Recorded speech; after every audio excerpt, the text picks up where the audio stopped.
자, 시청자 질문 하나 더 살펴보죠. 아이디 조가스키님께서 싱가포르는 백신을 80% 이상 접종을 했는데 백신 효과가 기대보다 적다고 하던데요. 라면서 백신의 효과를 정확한 통계로 설명해 주세요. 라고 얘기를 해주셨는데 아마도 이분이 이 기사를 보고 이런 댓글을 달아주신 게 아닌가 싶습니다.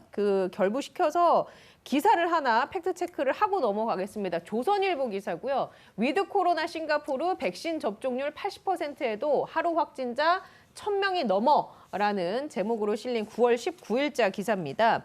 코로나 바이러스 백신 접종률을 80% 넘긴 싱가포르에서 하루에만 1,000명이 넘는 코로나 확진자가 나왔다는 얘기인데요. 가장 많은 규모다. 지난해 4월 23일 이후에 가장 하루 확진자로는 많은 규모다. 라고 설명을 하면서 외국인 노동자가 주로 생활하는 기숙사에서 78명의 확진자가 나온 것을 비롯해서 지역 감염자가 1,004명, 그리고 이 중에 4분의 1은 60세 이상의 노년층이었다라는 게 바로 이 기사의 핵심적인 내용입니다. 자, 교수님. 어떻게 보십니까? 이 조선일보 기사를 일단 좀 팩트체크해 주시고요. 이렇게 조가스키님처럼 싱가포르 사례를 보고 걱정하시는 분들께 한 말씀 해주신다면 어떻게 해주실 수 있겠습니까? 충분히 그럴 수 있죠. 예. 그다음에 이제 우리도 방역 상황에 따라서 뭐 이렇게 걱정하시는 분이 계실 수 있어요. 그러니까 우리가 향후에 단계적 일상 회복으로 가게 될 때 혹시 싱가포르 같은 상황이 우리에게도 생길 수 있다고 하는 점에서 지금의 싱가포르를 우리가 한번 꼼꼼히 살펴보는 것도 굉장히 우리한테 도움이 될 수 있다는 거죠. 그러면은 싱가포르를 우리가 한번 싱가포르로 가보겠습니다. 싱가포르는 지금 말씀하시는 것처럼 최근에 1,000명이 넘게 나온 날이 있었어요. 심지어는 9월 19일 날에는 1,012명이나 나오게 됩니다. 이런 상황이 있었다는 거죠. 그러는데 싱가포르는 아시다시피 위드 코로나를 얘기하면서 이제 방역을 상당히 완화하고 이제 이렇게 갔다는 거죠. 그런데 아마 이제 우리 자료가 나갈 것 같은데 싱가포르는 백신 접종을 하고 나서 굉장히 확진자가 줄어들었다가 최근에 들어서 1,000명이 넘게 나왔습니다. 우리가 싱가포르보다 인구가 8.8배 정도 많으니까 1,000명 나왔다 그러면 거의 하루에 5,000명이 나왔다. 이렇게 볼 수 있는 거죠. 우리한테는. 그러는데 싱가포르이 지금까지 누적 확진자가 얼마나 되냐 하면은 77,800여 명 정도 되고요. 우리식으로 얘기하면 우리 인구 비례로 얘기하면은 68만 명 정도나 확진자가 나온 겁니다. 누적 사망자가 60명인데요. 우리식으로 얘기하면 530명이니까 상당히 적게 나온 거죠, 이거는. 그래서 싱가포르는 전체 치명률이 0.077 정도 됩니다. 0.077. 많이 낮네요. 맞습니다. 그러니까 우리 겨울에 독감이 0.1%라 그랬잖아요. 치명률이. 그럼 독감보다 더 낮은 건가요? 싱가포르는 우리 독감 치명률보다 더 낮은 거죠. 싱가포르이 위드 코로나를 얘기하면서 일상 회복을 부르짖은 이유도 독감 치명률보다 낮다는 인식에 기반했다는 거예요. 그러면은 싱가포르는 지금 상황이 어떠느냐? 9월 13일 날에 확진자가 607명, 사망자가 0명. 9월 14일 날에 확진자가 837명, 사망자가 0명. 9월 15일 날에 확진자가 807명, 사망자가 0명. 9월 16일 날에 확진자가 901명, 사망자가 1명. 이런 식이에요. 그러니까 가장 최근에 9월 19일 날에 확진자가 1,012명인데 사망자가 0명이에요. 지금 우리 그래프에서 보시는 것처럼 사망자가 0명, 1명 이 수준인 겁니다. 그러니까 확진자는 많이 나왔지만 방금 서울시가 돌파 감염은 많이 나왔지만 사망자가 안 나온 것처럼 싱가포르에 확진자는 많이 나왔지만 사망자는 여전히 0명, 1명 수준이라는 거예요. 그러면서 독감 치명률보다 더 낮으니까 싱가포르는 당장 확진자는 많이 나왔지만은 기존의 위드 코로나의 기조를 바꿀 이유가 없다. 그래서 우리는 기존의 위드 코로나 기조를 그대로 유지한다. 두 번째, 단지 확진자가 많이 나왔기 때문에 국민의 걱정은 있다. 그래서 방역 기조를 완화하는 것은 당분간 하지 않겠다. 이렇게 선언을 했습니다. 그러니까 우리의 언론 기조는 뭐예요? 저봐, 확진자 많이 나왔으니까 난리 났다니까 지금. 그러니까 우리도 백신 접종해봐야 이거 통제가 안 된다니까. 그런 논조가 아니라는 거예요. 지금 싱가포르. 확진자는 기존 대비 적게는 30배, 많게는 50배 정도나 확진자가 많이 나왔지만 위드 코로나라고 하는 대세에 영향을 줄 정도는 아니기 때문에 싱가포르는 네. 위중증, 사망자 관리에 철저하면서 원래 위드 코로나의 기조를 그대로 유지하겠다. 이것이기 때문에 일부 우리나라 언론에서 공포를 조장하는 분위기와는 달리 싱가포르는 여전히 안정적으로 관리가 되고 있다. 다만 확진자는 백신 접종을 하지 않은 그룹이거나 백신 접종을 한 곳에서 돌파 감염 형태로 많이 나오고 있다. 이렇게 정리하는 것이 보다 합당해 보입니다. 네. 그러니까 이제 진짜 싱가포르 상황이 걱정이 되려면 이제 확진 환자가 한 보름 사이에 100명대에서 1000명대로 나왔지 않습니까? 자, 그럴 때 사망자가 0명에서 예를 들어서 뭐 10명, 20명, 수십 명대로 이렇게 증가를 하면은 아, 이거 뭔가 안 좋은 시그널이구나. 이거 대책을 강구해야 되겠구나라고 생각이 될 텐데 확진 환자 숫자가 늘어난다고 하더라도 뭐 중환자의 비율이라든지 혹은 그 연장선상에서 사망자가 나오지 않으면은 사실은 그것은 그렇게 걱정할 게 없는 상황이라는 거죠. 이제 거기에다가 싱가포르 같은 경우에는 이제 우리나라의 이제 호흡기 전문의들이나 아니면 감염내과 전문의들이 굉장히 부러워하는 게 무엇이냐면 2003년 사스 유행을 거치면서 호흡기 클리닉이나 혹은 호흡기 중환자들에 대한 의료 체계 대비가 굉장히 잘 되어 있어요. 자, 그렇기 때문에 상대적으로 확진 환자 숫자들이 늘어난다고 하더라도 충분히 싱가포르 의료 체계 안에서 감당할 수 있다라는 일종의 자신감 같은 것도 있습니다. 예. 자, 이런 맥락들을 좀 세심하게 살펴가지고 싱가포르 상황을 보도를 해야지 보름 전에 100명대였는데 보름 만에 1000명대로 늘었어라는 확진 환자 숫자만 단순하게 보도를 하면은 사실 싱가포르의 중요한 포인트들을 이제 놓칠 수가 예. 있다라는 겁니다.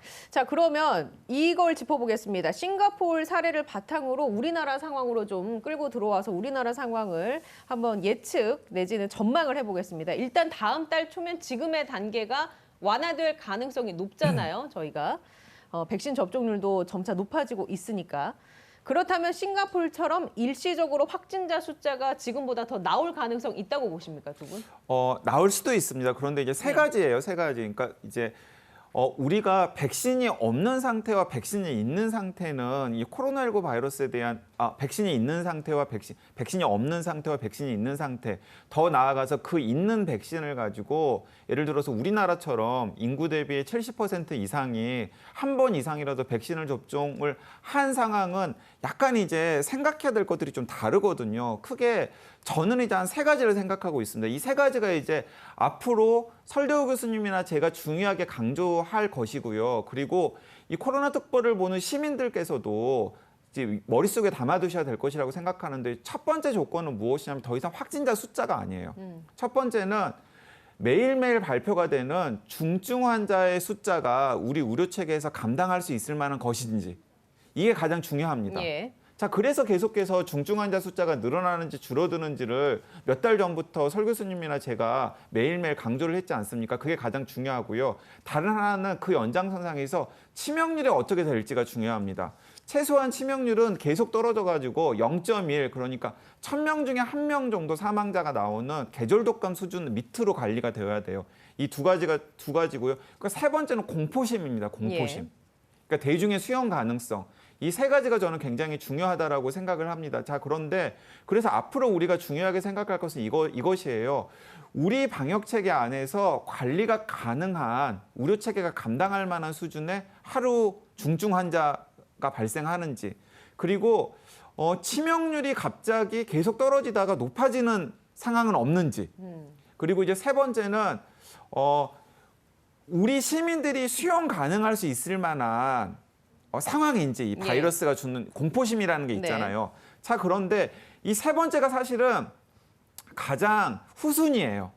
왜냐하면 지금까지 우리는 전 세계적으로도 그렇고 우리나라에서도 그렇고 확진 환자 숫자에만 초점을 맞춰줘 왔었기 때문에 확진 환자가 조금만 늘어나도 공포심이 확 생기잖아요. 네. 그거의 그 가장 큰 역할을 담당하는 게 언론이 아닐까 싶습니다. 네, 맞습니다. 그리고 지금 그 방금 조선일보에서 이제 싱가포르 상황을 보도를 할 때도 다른 변수들은 전혀 생각하지 않고 그냥 보름 만에 100명에서 1000명대로 늘었다라는 것만 강조해가지고 보도를 했지 않습니까? 사실은 그래서는 안 된다라는 거예요. 아마도 우리나라가 다음 달 초에 방역 기조가 좀 완화가 되면서 확진자 숫자가 만약에 지금보다 좀 는다고 했을 때 저는 언론에서 분명히 확진자 수를 갖고 물고 늘어져서 그거 봐라 방역 완화하고 하다 보니까 이렇게 확진자 수 는 거 아니냐라는 식으로 또 대중의 그런 공포 심리를 말씀해 주신 것처럼 자극할 수도 있고 혹은 백신을 맞았는데도 왜 이렇게 확진자가 많이 나오는 거냐라면서 백신에 대해서 또 공격을 할 수도 있고 여러 가지 좀 시나리오가 그려지거든요. 이제 교수님은 지금 얘기해 주신 강 기자가 얘기해 주신 부분과 결부시켜서 우리나라 상황을 앞으로 좀 예측해 보거나 이렇게 제안을 해 주실 거 있으면 어떤 게 있을까요? 제가 예. 조금 전에 싱가포르를 앵커가 저한테 물어보시면서 제가 뭐라 그랬죠? 우리가 단계적 일상 회복을 할 때 지금의 싱가포르 같은 상황이 우리에게 생길 수도 있기 때문에 싱가포르의 상황을 살펴보는 것이 향후에 우리에게 도움이 될 수 있다. 제가 그러면서 설명을 드렸잖아요. 똑같은 얘기라는 거죠. 우리나라가 이제 단계적 일상 회복을 할 때 지금 싱가포르처럼 강 기자님 지적하신 것처럼 치명률이나 중환자나 이런 것들은 그대로 유지가 되는데 확진자만 많이 나온다. 이럴 예. 수 있는 거잖아요. 그러면은 이제 언론은 또 특정 어떤 기조를 가지고 있는 언론은 공포를 조장할 수는 있거든요. 우리가 여태까지 그걸 봐왔으니까. 그런데 여기에서 이제 핵심적인 분들이 역할을 해야 되는 거예요. 하나는 방역 당국이 확실한 중심을 잡아야 된다. 방역 당국. 제가 여러 번 말씀드렸잖아요. 목을 걸라 하면 목을 걸고 옷을 걸라 하면 옷을 걸으라니까요. 그렇기 때문에 방역 당국이 확실한 중심을 잡아야 돼요. 그게 하나가 있고요. 두 번째는 전문가들의 역할이 되게 중요하다는 거예요. 저희 방송에서도 여태까지 해온 기조를 그대로 유지하겠지만 전문가들은 말 그대로 전문적인 지식이 있기 때문에 전문가라고 하지 않습니까? 이분들이 끊임없이 국민들께 올바른 메시지를 전달해야 된다는 거야. 그래야 이 어려운 구간을 돌파할 수 있다는 거예요. 제가 왜 어려운 구간이라고 하느냐? 첫째, 언론이 부축이지 않습니까? 예. 그래서 그 부추김에 전 국가가 공포에 질리게 되면 이제 죽어나는 사람들은 자영업자 소상공인들이라는 거예요.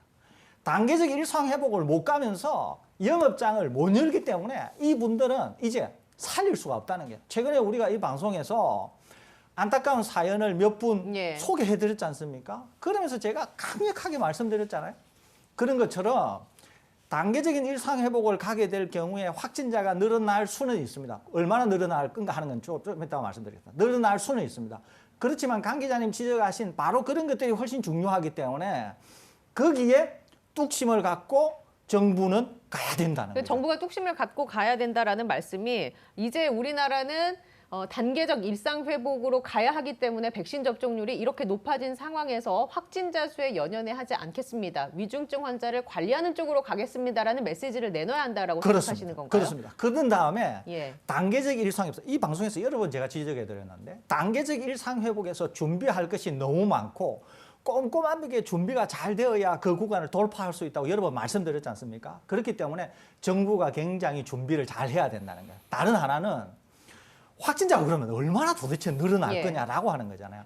제 예상입니다. 이거는 순수하게 제 예상입니다. 제가 틀릴 수도 있어요. 맞기를 바랍니다. 저는 지금의 수준을 벗어나지 않을 거다라고 생각하고 있습니다. 이유는 뭐냐 하면은 우리 국민들이 첫째, 백신 접종을 잘 하신다고 하는 점. 두 번째, 아까 설명드렸죠? 마스크가 왜 중요한가? 우리 국민은 마스크를 잘 하신다는 거예요. 그렇기 때문에 저는 단계적 일상 회복을 하게 되면 확진자가 늘어날 가능성은 있지만 통제 가능한 범위일 뿐만 아니라 지금의 수준을 크게 벗어나지 않을 거다. 저는 이렇게 전망하고 있습니다. 다른 나라와는 좀 다르겠네요. 다른 그렇습니다. 나라는 이제 완화를 하게 되면 확 뛰는데 그렇습니다. 우리나라는 전혀 그렇지 않을 저는 것이다. 그렇게 전망하고 있습니다. 자, 이제 예. 그 대목에서 우리가 좀 이렇게 세심하게 따져봐야 될 대목들이 있습니다. 이제 그 단계적 일상 회복으로 나아가게 되면은 이제 확진 환자 숫자가 늘어날 수 있는데 그 확진 환자에도 세 부류가 있어요.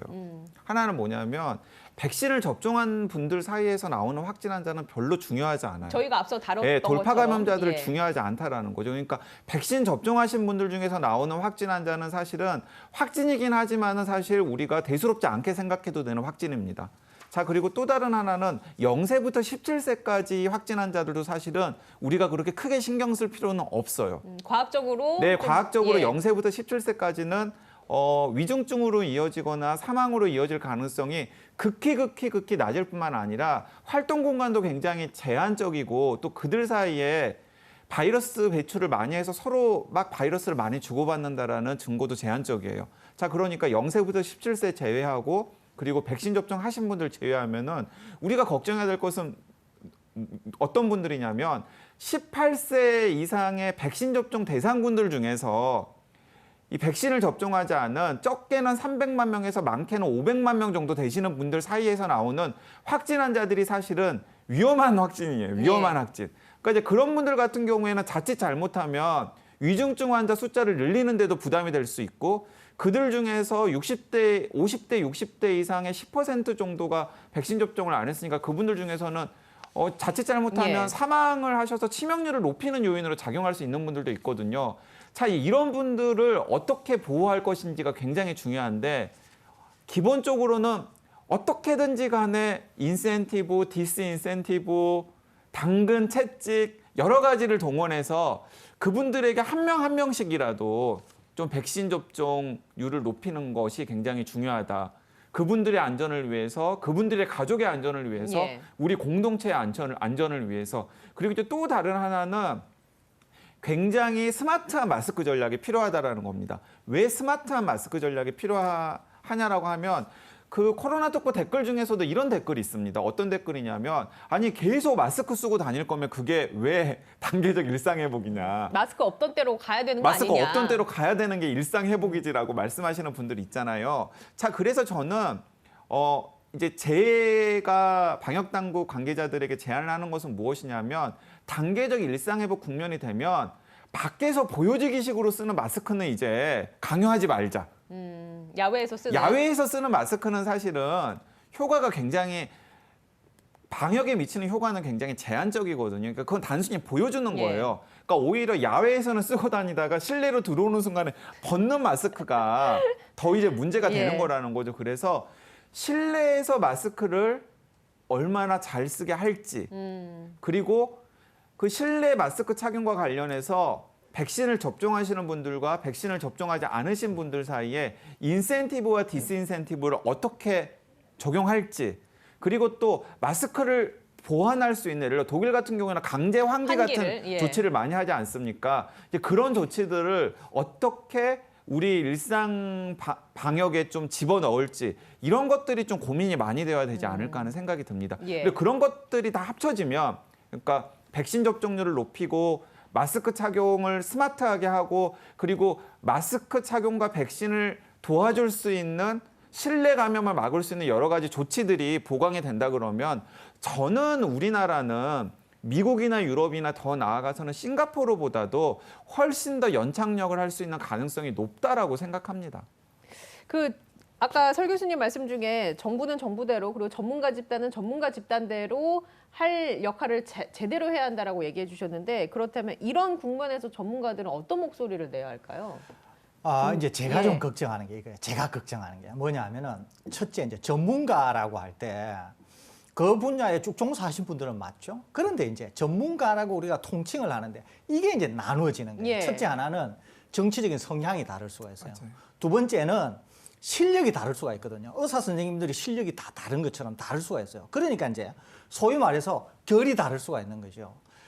제가 오히려 걱정하는 거는 바로 이 부분인 거예요. 그러니까 방송국 같은 데 나와서 저처럼 출연하시는 분인데 이분이 어떤 인식을 갖고 있나 하는 걸 알 수가 없잖아요. 그렇죠. 그렇기 때문에 오히려 이분들이 또는 어떤 특정한 분들이 유튜브 개인 계정을 운영을 하면서 전문가라고 하는 얼굴은 전문가인데 그 전문가 뒤에 숨어서 이상한 얘기를 하는 사람이 있을 수 있다는 그러니까 거예요. 뭐 이게. 의사분들도 유튜브를 해서 좀 우리가 다루고 있는 코로나 특보랑 다른 얘기들을 많이 하나 보더라고요. 댓글들을 보면. 그렇습니다. 이제 제가 걱정하는 게 예. 이런 거예요. 그러니까 바로 이런 것들 때문에 이제 우리나라는 뭐 언론 통제도 안 되는 국가지만은 언론의 자유가 충분히 보장되는 국가이기 때문에 다른 목소리를 낸다 그래서 너 왜 다른 목소리를 내느냐 이렇게 얘기할 수가 없는 국가잖아요. 그러니까 이제 바로 이런 문제들을 어떻게 걸러낼 건가 하는 것이 대단히 중요한 것이거든요. 예. 그러니까 정말 아이러니하기는 합니다만은